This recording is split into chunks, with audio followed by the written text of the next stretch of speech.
Ladies and gentlemen, as is customary in India, our country, we begin any auspicious occasion by lighting the ceremonial lamp.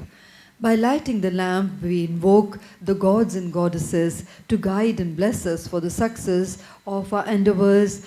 And today, we would light the lamp for the success of this event and as a blessing to all our distinguished awardees.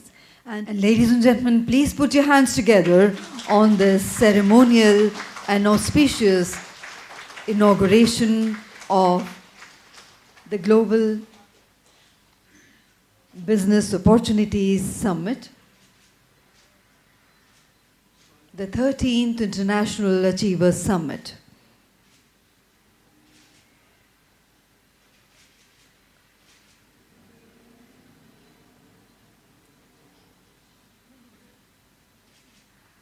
Now, ladies and gentlemen, I have the proud privilege in inviting Mr. Ravi, IAS, retired former Principal Officer, United Nations, to kindly do the honors of addressing the August House present here. Let's put our hands together to welcome him.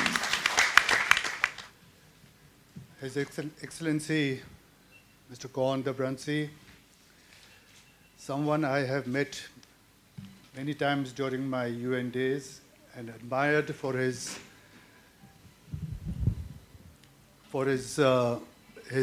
vision and his foresight to develop relations, economic relations between India and Thailand.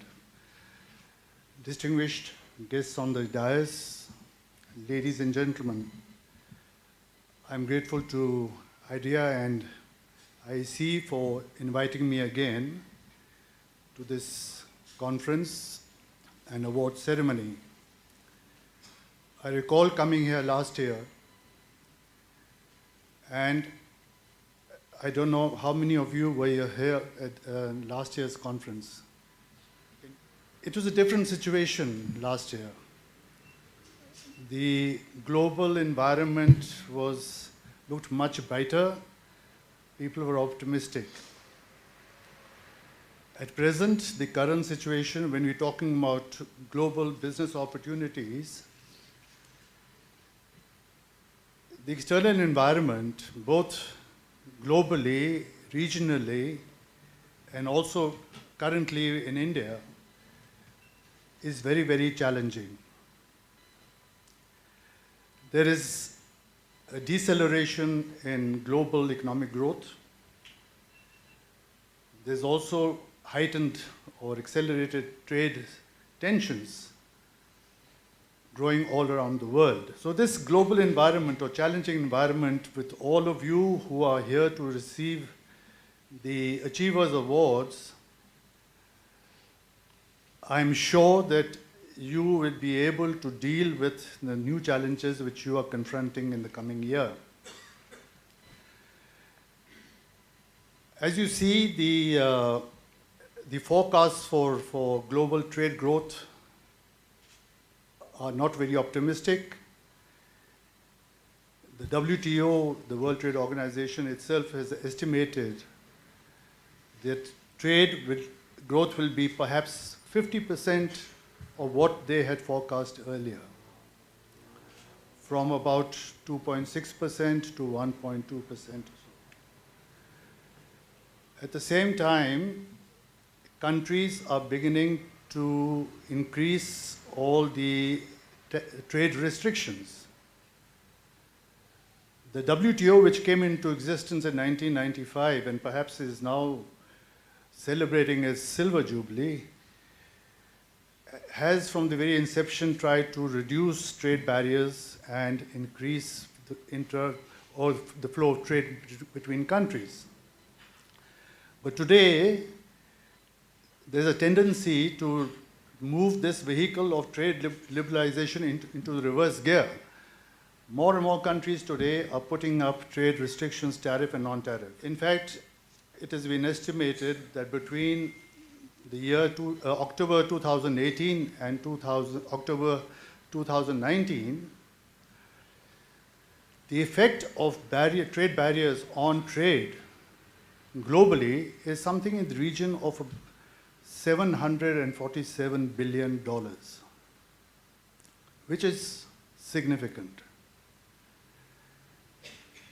You also see currently the global trading environment being pushed into an area of uncertainty because of the trade war that is going on between the two largest economies in the world, the USA and China. The uncertainties created by that and the possibility of new barriers being imposed would affect global trade because these are the two largest economies. In fact, the IMF has estimated that if this trade barrier war between China and USA were to continue or perhaps get more serious, it could affect the global economic growth by 1%, which is significant. Closer home, we have countries trying to form regional trading arrangements. You have, in our own region, a very important trading arrangement spearheaded by the ASEAN countries, and currently Thailand, as the chairman of the ASEAN group, hosted a conference, a summit of the RCEP, the Regional Comprehensive Economic Partnership. As you know, it has all the 10 ASEAN member countries plus 6. China, Korea, Japan, Australia, New Zealand, and India are partners in this. But at the October summit, India opted out of the RCEP, primarily out of national interest that the sequencing of liberalization that was going to take place might not be in consonance with India's own priorities, and India would be in danger of large flows of Chinese cheap goods coming into India. So India opted out of the RCEP.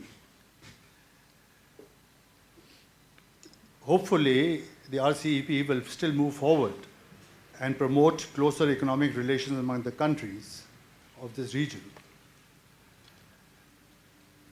And perhaps at this time, I think India should also relook at what we know as BIMSTEC. If you recall, some of you who were here last year, I mentioned BIMSTEC, and I had the privilege of conceptualizing BIMSTEC and taking this initiative when I was in the UN. To me, BIMSTEC offers a huge opportunity, including the littoral states of the Bay of Bengal, a mix of various countries at different levels of development, which could enjoy complementarities and promote intra-BIMSTEC trade. Currently, BIMSTEC has, apart from the littoral states of the Bay of Bengal, India, Sri Lanka, Bangladesh, Myanmar, Thailand, also have Nepal and Bhutan as its members. I would hope that more ASEAN countries would join BIMSTEC, particularly Malaysia and hopefully Indonesia, in order to make this organization more viable. I would think that if India has opted out of RCEP, India should seriously relook at its Act East policy, which the Prime Minister has categorically stated and declared, and try and promote the BIMSTEC initiative. Because here I think one of the problems that India faces is that with all the countries of the RCEP, it has a negative trade balance. India's imports from these countries are far bigger than its exports. And that fear perhaps prompted India to opt out of the RCEP. But I think as you all, as people in business, would appreciate that business cannot be done now in a protected environment. Indian manufacturers must compete with global manufacturers. I know this is a difficult time in India. The slowdown in the Indian economy is unprecedented. But yet, hopefully, with all the new initiatives that are being taken by the government and the Reserve Bank, the economy will get the right stimulus and will be able to again gain the momentum it had over these years. But as people in enterprises, as achievers, you have to make your goods competitive both in quality and in prices. And hopefully, you all here will spearhead this movement forward, and India can once again participate effectively in global trade with confidence and in a competitive manner. So with this hope, I would like to thank you again for giving me this opportunity to share my thoughts. Thank you. Thank you very much indeed, sir, for that noteworthy address. So, ladies and gentlemen, that was Mr. Ravi Sanhney, IAS retired former Principal Officer, United Nations.